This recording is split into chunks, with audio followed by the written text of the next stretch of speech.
Поздрав до сите слушатели на ЕСИ Радио. Вие сте со емисијата Шах со Љубиша Антоновски. А за денешната емисија ќе го имаме за тема еден од најголемите шахисти на сите времиња, патриархот на рускиот шах, големиот Михаил Моисеевич Ботвиник, човек епуха, човек кој што се смета за првиот практично вистински шахист со професионален пристап, иако никогаш званично не бил професионален шаховски професионалец, но тој всушност бил првиот вистински професионалец. Тој направил цел еден систем како треба еден шахист да се развива, како треба да се подготвува, што треба да прави за да стане голем шахист. Значи, покрај големата работа, трудолюбие, исто така доброто здравје, силниот издржлив нервен систем, значи, одредениот талент, сето тоа е потребно за еден шахист да биде голем. Но се разбира дека малкумина се такви, што може да ги достигнат тие височини. Инаку Ботвиник, роден 1911 година, живееше 83 години, го заврши својот живот при крајот на 20 век, 1985 година. Значи, според својот шаховски опус, значи е навистина исклучителна личност. Тој си има сретнато со сите светски шампиони за време на својот живот, освен со првиот Штајниц, кој што го напуштил нашиот свет 11 години пред да се роди Ботвиник. Но почнувајќи од вториот, значи од Емануел Ласкер, па потоа Капабланка, Алехин, Еве, а по него Смислов, Петросјан, Спаски и Фишер, значи со сите ги има вкрстено копијата, значи и тај, да не го спуштено, на шаховската табла и при тоа многу успешно. Значи, мене помалку тоа ме асоцира на големиот боксер Мохамед Али, кој што исто така ги прифаќаше предизвиците од најсилните противници во тој момент, иако сите имаа различен стил и на сите мораше да се прилагоди. Така и Михаил Моисеевич се бореше со старите мајстори, со шахистите од својата генерација или околу својата генерација, но и со помладите кои што наоѓаа, а кои што почнувајќи од 50-тите години, нели, шахот имаше многу напреднато, но благодарение на својата огромен талент и огромна дисциплина, трудолюбие, значи успеа да се прилагоди и да се носи и со нив и би рекол се до своето до крајот на својата активна кариера која завршува негде 1970 година. Значи, иако релативно касно ќе се сретне со шаховската игра на 12 годишна возраст, значи тој ќе направи таков неверојатен вертикален би рекол напредок во својата кариера, што веќе за 2 години тој ќе биде силен првокатегорник. Првокатегорник тогаш значило шаховската жина во тоа време, ќе ги имало малку, а Ботвиник како првокатегорник 14 годишен ќе го појави своето име и својот талент преку една партија со големиот Хозе Раул Капабланка, иако на симултанка одиграна, значи тоа ќе биде прва важна победа практично во неговиот живот и токму и таа партија во шаховскиот дел, каде што ќе покажеме 2 партии за оваа емисија, ќе ја видиме токму таа победа против Капабланка, значи одиграна 1925 година во Ленинград, инаку тогаш се играше Московскиот меѓународен турнир и во слободниот ден Капабланка, кој што беше познат по своите симултанки и своите, рекол такви екзибиции, игра на 30 табли, меѓу кого и со малиот Михаил Ботвиник. Половина година покасно тој веќе ќе биде прв на полуфиналето на Ленинград значи 1926 година, при тоа со резултат 11,5 поени од 12 партии. Значи неверојатно брзо напредување, а во финалето ќе го подели второто и третото место на Ленинград, таков град, и тоа ќе му овозможи прв пат да настапува надвор од Советскиот сојуз тогашен, каде што ќе патува во Стокхолм, ќе има меч помеѓу Ленинград и Стокхолм. И од таму ќе има две убави партии. А веќе 27-та година дебитира, значи со 16 години дебитира на петтото првенство на Советскиот сојуз и завршува наделба на петтото и шестото место. Но за 2,5 поени ја надмашува мајсторската норма. Тој станува, значи, мајстор на 16 години, 2,5 поени, значи, ја преминува мајсторската норма, и тоа не на било кој турнир, туку на финалето на шампионатот на Советскиот сојуз. 1930 година, односно тоа ќе биде 30-31 година, прв пат ќе стане шампион на Ленинград. Истата година прв пат ќе триумфира и на првенството на Советскиот сојуз, и прв пат ќе стане шампион на Советскиот сојуз. Тогаш ќе има 13,5 поени од 17, но 7,5 од 8 со главните конкуренти, значи со најсилните. 33-та година, 2 години покасно, значи со 22 години, првиот пат станува шампион со 20, а вториот пат со 22 години, овој пат, значи, ќе има 14 поени од 19 партии. Инаку Михаил Ботвиник 6 пати бил шампион на тогашниот Советски сојуз, освен 31-та година, кога прв пат, значи, беше шампион. Тој успех го повтори уште 1933-та, ова што претмалку го кажам, 14-19, но и 1939-та, 1944-та, 1945-та и 1952-та година. И долги години беше рекордер по шампионските титули во Советскиот сојуз, него ќе го надмине единствено Свидлер, кој што ќе биде 8 пати шампион на Русија, но Свидлер се разбира нема ни приближно такви резултати како Ботвиник. Ботвиник исто така ќе биде многу успешен и на меѓународната сцена. Неговото деби ќе биде 34-35 година, каде што ќе стигне на првото коло 2 часа, практично во Хестингс 2 часа пред почетокот на партијата, зашто ќе добие укор од постариот колега, вториот светски шампион Емануел Ласкер, кој што ќе го подучи дека за да се игра на сериозен меѓународен настап треба секој шахист да се аклиматизира, да дојде неколку дена порано, за да може да се прилагоди на новата средина и за да, ако сака да биде успешен, совет кој што понатаму Ботвиник ќе го користи, ќе го ползува цел живот. 1935 година на меѓународниот турнир во Москва, тој веќе го дели првото и второто место со Сало Флор, со кога 2 години порано претходно ќе одигра и пријателски меч, кога Флор бил на врвот на својата кариера и бил еден од најсериозните кандидати за светска титула, да го предизвика тогашниот светски шампион Алехин, значи ќе одигра нерешено.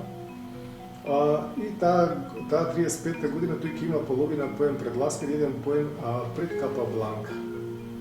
36-та година во Москва се игра уште еден меѓународен турнир, таму ќе биде втор за Капабланка, но исто така сосема успешен. 1936 година во Нотинген, каде што во денот на исполнувањето на своето 25-ти роден ќе ремизира со Капабланка, тој ќе го подели првото и второто место со актуелниот светски шампион Макс Север со резултат 6 победи и 8 реми без ниту еден пораз. Значи, тоа се само некои од резултатите и исто така еден од најсилните турнири воопшто во историјата на шахот до Втората светска војна, тоа секако е турнирот Авро, така наречен Авро турнир во Холандија 1938 година, каде што ќе триумфираат младиот Паул Керес и Рубен Фајн, американски веломајстор, а Ботвиник ќе биде трет, но затоа партиите на Ботвиник ќе се сметаат за најдобри и тој практично има две одлични партии од тој турнир, тоа се победите над шампионот Алехин и над бившиот светски шампион Капабланка. Значи, според творештвото и според играта на тој турнир, иако Ботвиник беше пред, според играта, значи, остави најсилен впечаток во светската јавност и до ден денеска, кога се зборува за Евротурнирот 1938 година. Со други зборови, ние денеска се задржиме на практично расказот ќе биде и емисија посветена на Ботвиник до почетокот, до крајот на 30-тите години, а во 40-тите години, значи тој ќе продолжи со своите успеси се до 1948 година, каде што ќе се одигра меч турнирот на петмината одбрани велемајстори кои што ќе се борат за шаховската титула, откако 1946 година таа ќе се испразни со смртта на тогашниот актуелен шампион Александър Алехин. Потоа следува 15 годишна практично владење со титулата светски шампион на големиот Михаил Моисеевич и одбраната на неговата титула првиот пат 1950 година против Бронштейн, а потоа исто така 53-та против Смислов, со кого ќе одигра меч и 56-та и 57-та.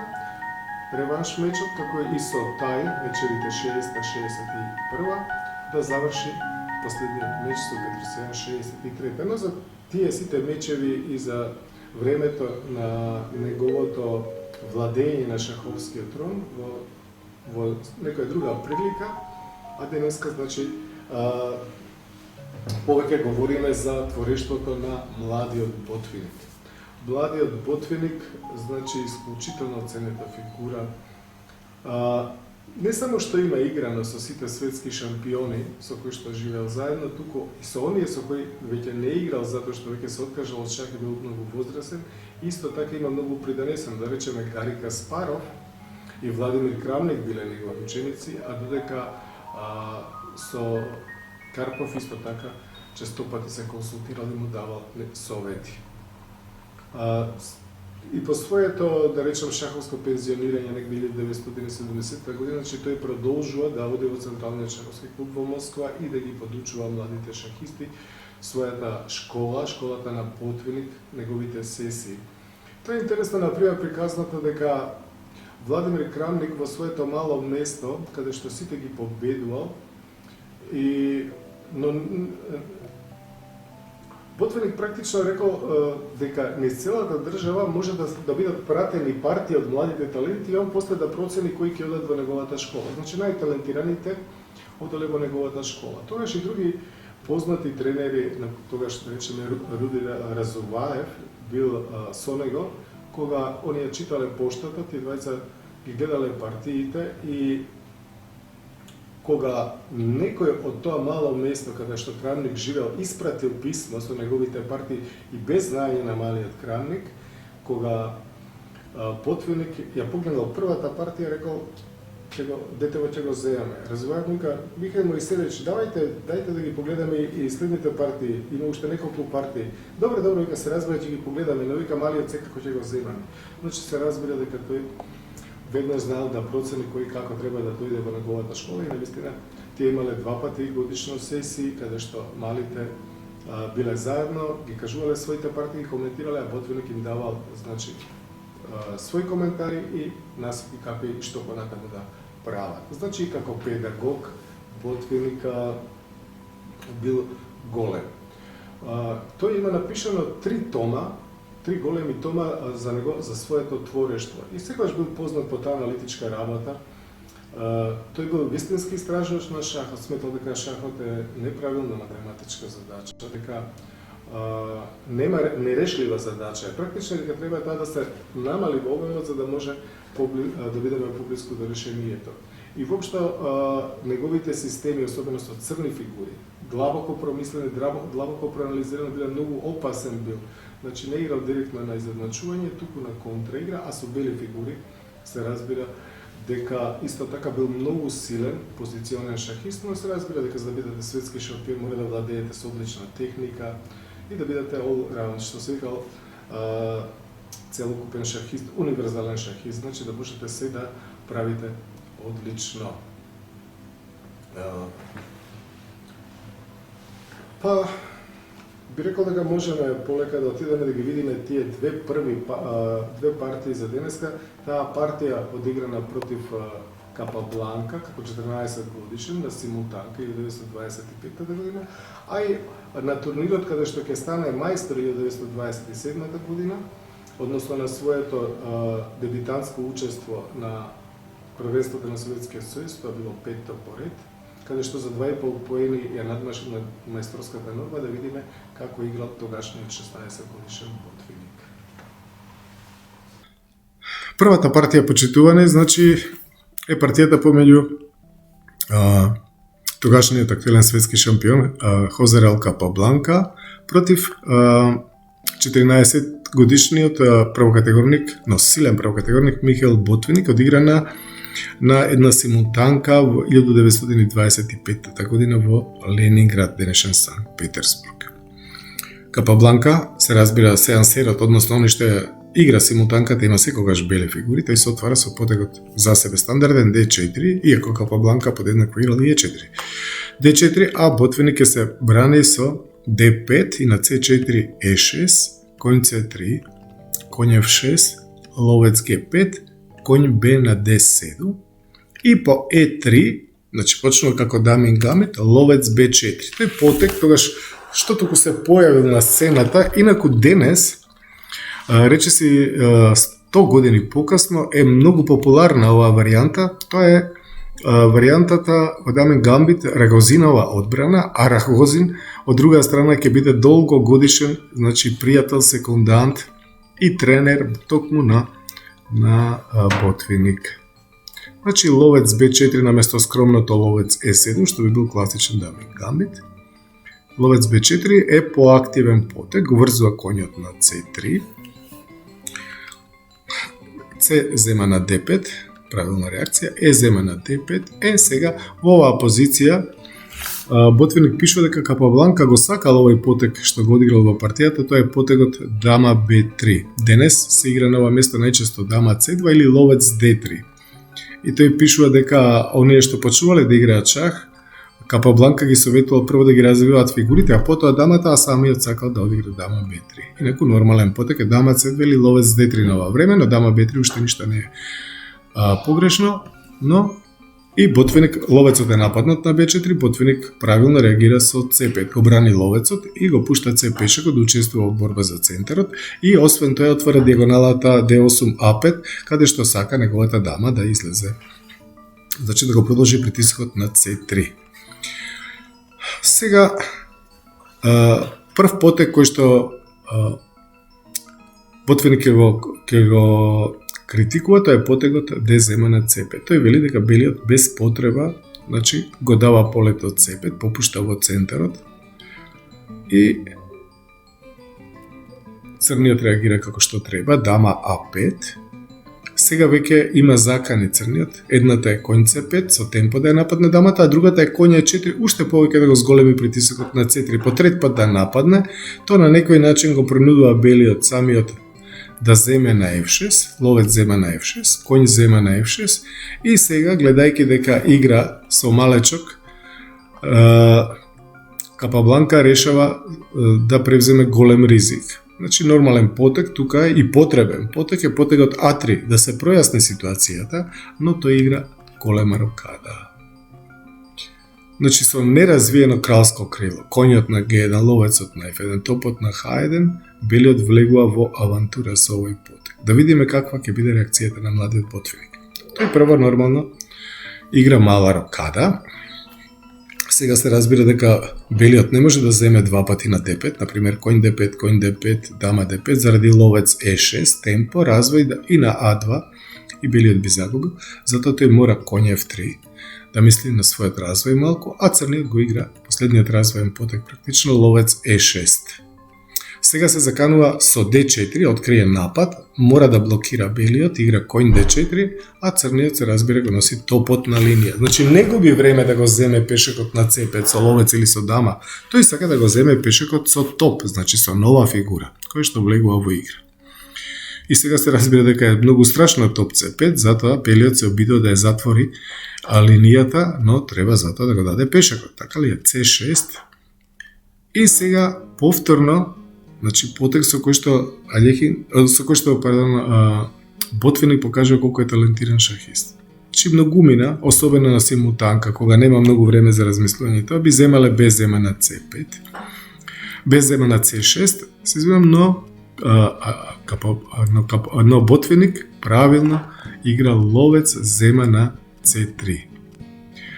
Позувајќи се со фактот дека на BC3 би следал коње 4 и сега не може да земе на B7 и на C3 не може да издржи, тоа би било добиена позиција затоа што со коње 4 не напаѓа само на C3, туку напаѓа и на F2 пешакот со кој што би ги нападнал двата топа исто време. Значи затоа мора да земе сега со дама белиот, дама C3, а црниот со дама А2 има веќе речиси решавачка предност. Всушност, Ботвиник смета дека тука црниот веќе има решавачка предност, но ќе видиме дека ќе треба уште многу силни потези да одигра за да го победи големиот шампион Хозрел Капабланка. Значи, по дама А2, белиот се развива, го развива конечно својот ловец на D3 во 15-тиот потек, иако тоа можеше да го стори и во 7-миот, и го покрива полето B1, и по Б зема на C6, црниот веќе има пешак повеќе.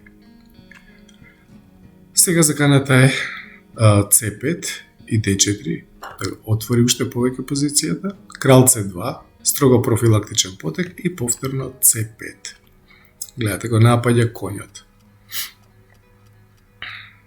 Сега, нема време белиот за топа 1 заради C зема на D4, така би загубил фигура белиот, значи тој мора да го земе ловецот на E6, коњ зема на E6 и сега на F6 сега би следало топа 1, но затоа е нужен овој меѓупотек дама А4 шах, кој што Ботвиник го видел и го проценил уште со својот 13-ти потек, кога го зема тој коњ на C3. Значи дама А4 шах, важен потек, и по B3 дама А2 шах, дама B2, сега настана замена на дамите, дама зема на B2, крал зема на B2 и F6. Сега се определи позицијата, значи сега имаме позиција во која што црниот има еден пешак повеќе. Но за да се победат големите шахисти, најголемите шахисти, тие треба да бидат надиграни 3 пати. Прво во отворањето, во средишницата, а сето тоа да биде реализирано во завршницата. Така ќе биде и во оваа партија. По F6, сега црниот се заканува со коњ G4, страшна закана на F2, изнуден е потегот F3 и црниот сега игра топ на C7. Еластичен потек, прави место и за другиот топ, го обезбедува 7-миот ред. И по топа 1, белиот се обидува да има каква таква контраигра, го става топот на полуотворената линија, следи потегот C4. Значи, со потегот C4, белиот, односно црниот, го принудува белиот по BC4, DC4 да го ослаби својот крал уште повеќе, а црниот има 3 фигури, 2 топа и коњ, и C пешакот поддржан од топот од позади, од C7 е опасен слободен пешак, со кој белиот ќе мора да се справува до крајот на партијата и ќе видиме тоа ќе биде неуспешно. Значи по DC4, ловец C2, топ B8 шах, кралот мора на C1 и сега коњ D5. Гледате, напаѓа на E3, топ E1 и сега C3. Сега задачата на црниот е да продре со топовите на втората линија, се разбира. Затоа топа 3 е строго одбранбен потек, малку трик потек. Идејата му е да спречи топ B2. Имено на топ B2 би следило топ C3. Гледате, и тогаш топот на B2 ќе виси. Значи тоа би било голема грешка, затоа Ботвиник е предпазлив и игра точно коњ B4. Топ е 2, и коњ B4 се одржи закана. Заканата беше да земе на C2 и топ B2 шах, па да ги собере и пешаците на вториот ред. Затоа топ E2 го штити вториот ред, но сега топ D8. Гледате, топот ја заврши работата на B линијата, сега оди на отворената D линија и игра топ D8. Сега треба да го подготви потекот топ D2, за да се отвори C линијата, каде што ловецот на C2 ќе биде брза. E4 и сега последниот подготвителен потег, тоа е потегот топ на C6. Гледате, важно е тој топ на C6 да биде бранет, за на топ D2 да го нема тој трик топ C3. И по топ E3 напаѓа два пати на C3, но црниот игра топ D2, тоа е побрз, два пати напаѓа на C2, тоа не може да се брани сходно, и по топ D на C3 следи топ C2 шах, по топ C2, топ C2 шах. Црниот има чиста фигура повеќе и во овој миг, во 32-иот потег, Капабланка се предава. Самиот ботвеник ќе раскаже дека Капабланка многу пофално се изразил за неговата игра, но вика вистината беше дека тој само ги собра фигурите како знак дека ја предава партијата и во тој миг изразот на неговото лице не беше од оние пријатните и затоа вика не верувам вика во тие приказни дека тој кажал нешто добро за мојата игра. Тоа е првата партија која што ќе ја видиме во овој коментар. Следнава партија која што ќе видиме денес почитувани е партијата помеѓу Михаил Ботвиник и Холодкевич, играна на дебитантскиот настап на Ботвиник на шампионатите на Советскиот сојуз, денешна Русија, нели, каде што Ботвиник 6 пати ќе биде шампион. Но во својот дебитантски настап тој ќе го подели 5-то и 6-то место, но затоа за 2,5 поени ќе надмаши мајсторската норма. Ќе видиме една од тие негови партии на турнирот каде што ќе стане силен мајстор. Партијата со Холодкевич која што ќе биде многу карактеристична за стилот на Ботвиник. Иако многу млад, тој ќе видите веќе е изграден шахист. D4, коњ F6, C4 G6, коњ C3 ловец G7, E4 D6. Тоа е вовед во кралско-индиска одбрана. И тука Ботвиник игра експериментално G3, а црниот игра мала рокада и по ловец G2 игра неточен потег коњот Б на D7. Имено црниот требаше побрзо да настапи во центарот, најдобро е веднаш да одигра C5. Со контра игра против D4 пешкот. Гледате, белиот има центар, но црниот има мала предност во развој и го напаѓа тој центар. Значи, ако белиот го крепи добро, ако го задржи центарот, добро тој ќе има долготрајна предност, во спротивно црниот има контраигра. Затоа црниот требаше веднаш со C5 да ја почне својата контраигра, а коњ BD7 е само развоен потек, но при тоа пасивен, затоа што коњот на D7 е пасивна фигура. Следи коњ G2, развоен потек, C5, еден потек покасно, но C5 е поврзано со коњ C6 и притисок на D4, а само C5 сам по себе не е опасен. На C5 белиот правилно рокира и по C зема на D4, коњот доаѓа на централниот пост D4. Гледате, сега одлично го контролира белиот центарот во структура на мароци, додека коњот е дислоциран, не е на вистинското место, коњот од D7. Тој се обидува сега да најде подобро поле, но практично црниот ќе загуби две темпа. Коњ е 5 со напад на C4, B3, ловец D7, ловец B2 и коњ C6. Гледате, тој коњ можеше и требаше во еден потек да дојде на C6, а не преку E5, преку D7 и E5 да дојде, значи црниот практично загуби две темпа.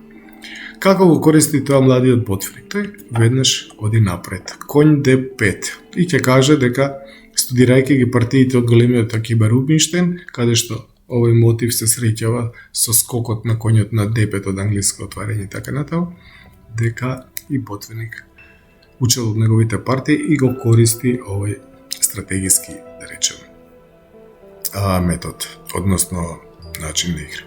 Коњ D5, коњ зема на D5 и сега не шаблонски C зема на D5, туку E зема на D5. Зашто? Затоа што се отвара E линијата, црниот има пешак на E7, тоа е заостанат пешак, значи тоа ќе биде слабост, ќе биде мета на белите фигури, претежно на тешките фигури. Од друга страна се зголемува и активноста на фјанкетраниот ловец на G2, тој сега има повеќе полиња пред себе. По ED5 црниот нема подобро отколку да замени на D4, значи коњ зема на D4, ловец зема на D4 и сега B5. Црниот се обидува, значи, да направи миноритетен напад, односно да направи контраигра, обидувајќи се на белиот да му направи слабост, да речеме, тој би сакал да земе на C4, па да игра топ C8 и така натаму, да направи контраигра на дамското крило. Но да видиме што ќе излезе од тоа. Најпрво, ловецот зема на G7, значи замена на црнополните ловци, сега дамата доаѓа во центарот на таблата, централизирана моќна дама, дама D4, шах, темпо, крал G8 и сега C зема на B5. Ловец зема на B5, топо F на E1. Еве, она што одговорев пред малку, пешекот на E7 е заостанат и белиот веднаш го зема на ниша. Сега црниот сака да ги поврзе топовите, игра дама D7. Тука беше подобар потек A5. A5 беше подобар потек, но на A5 белиот може да одигра прво H4, што е типичен потек во ваква структура, затоа што сака да продолжи со H пешекот, да игра H5, па ако му дозволат и H6, нели?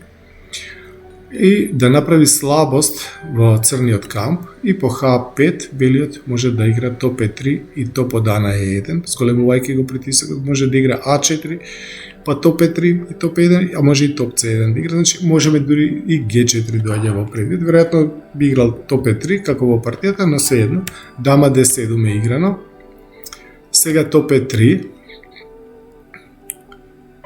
значи Ботвини кога имал план, тој секогаш бил незадржлив. За него викаат дека ќе каже, да речеме, големиот словенечки велемајстор Милан Видмар ќе каже дека играл како булдожер, како да ги кове фигурите на шаховската табла. Значи еден стил многу добар, секогаш енергичен, секогаш со длабока стратешка подлога на себе.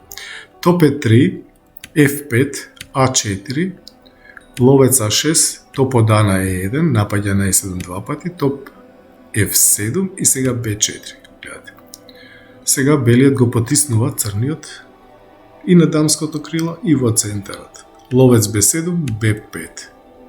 Гледате сега, кога ќе го подкрепи овој B пешак, тој другиот пешак ќе отиде до A6 и ќе го загуши црниот. Црниот белополен ловец нема воопшто, а и воопшто црниот нема кислород практично.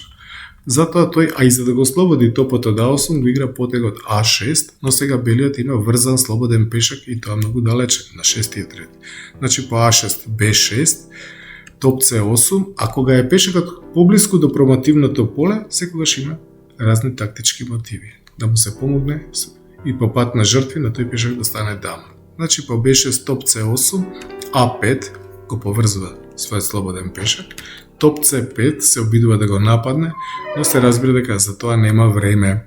На топ C5 следи повторно едно стратегиско правило, значи секогаш треба да се менуваат активните фигури на противникот за да му останат пасивните. И така топот на C5 е практично единствена активна црна фигура која што прави притисок на D5 напаѓа на A5, затоа Ботвиник правилно го менува тој топ. Позувајќи се со фактот дека топ А5 не е возможно заради топ С7 со напад на дамата и ловецот, практично, а на дама С8, ако се обиде да се задржи тука, тогаш би следело топ од Е на С1 и тогаш ќе биде уште полошо за црниот, затоа тој зема на С3, дама зема на С3 и игра топ Ф8, обидувајќи се тој пасивен топ од F7 кој што бранеше на Е7 да го внесе во игра преку С8.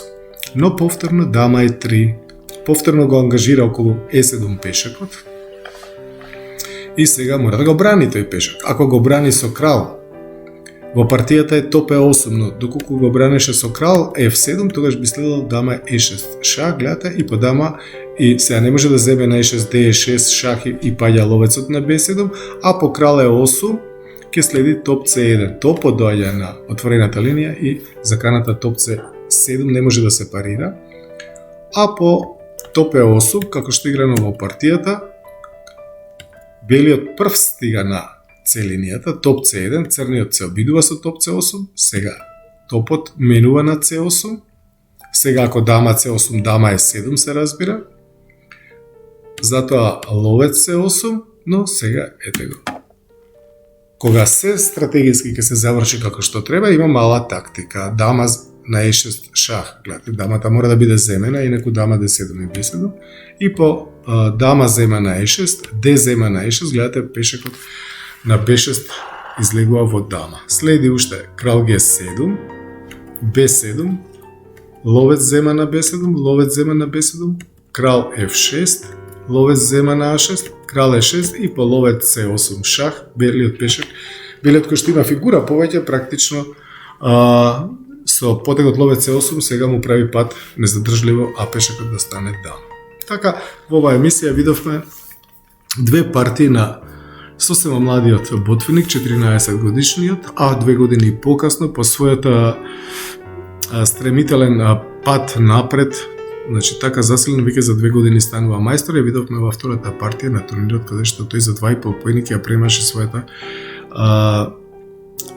титулата мајстор. Денес говоревме за големиот шампион, за патриархот на рускиот шах, за Михаил Моисеевич Ботвиник, и ако фатиме првиот дел од неговата кариера, значи 20-тите, односно 30-тите години, но Михаил Моисеевич Ботвиник ќе стане шампион 1948 година, потоа ќе ја брани титулата неколку пати, со голем успех, ќе игра во тие мечеви, ќе има одлични резултати и за репрезентацијата на Советскиот сојуз на меѓународните турнири. Но за тоа нешто повеќе во една друга емисија, каде што ќе погледнеме творештвото на Ботвиник, кога бил најсилен, 40-тите години и 40-тите години, кога станува светски шампион. А може и некоја партија кога ја брани својата титула шаховски првак. Значи, од тоа огромен опус. Тој има 3 тома, одлични тома, коментирани своји партии, каде што многу честно, многу темелно и коментира своите партии, имено на неговите партии ќе каже еден од светските шампиони Тигран Петросјан 1963 година ќе каже дека сите ние досега учевме на партиите на Ботвиник, но од него ќе учат и генерации по нас. Значи повторно едно творештво, еден опус кој што треба внимателно да се проучи. И знам дека дел од големите играчи на денешницата, како Иванчук, да речеме, Јан Тиман на времето, внимателно ги учеле и студирале од партиите на Ботвиник, кои што биле неопходен материјал за да го зголемат своето шаховско знаење. Исто така, лани читав еден коментар на една победа на Карлсен над Со, значи современи играчи, Карлсен е сегашен светски шампион, каде што кажува дека под влијание на Ботвиник во таа структура одиграл така и ја добива партијата на еден многу интересен начин, но повторно под влијание на големиот Ботвиник. Тоа би било се за денеска, уште еднаш ве поздравувам. Бидете повторно со нас, со емисијата Шах со Иван Шандоновски и останете ми со здравје.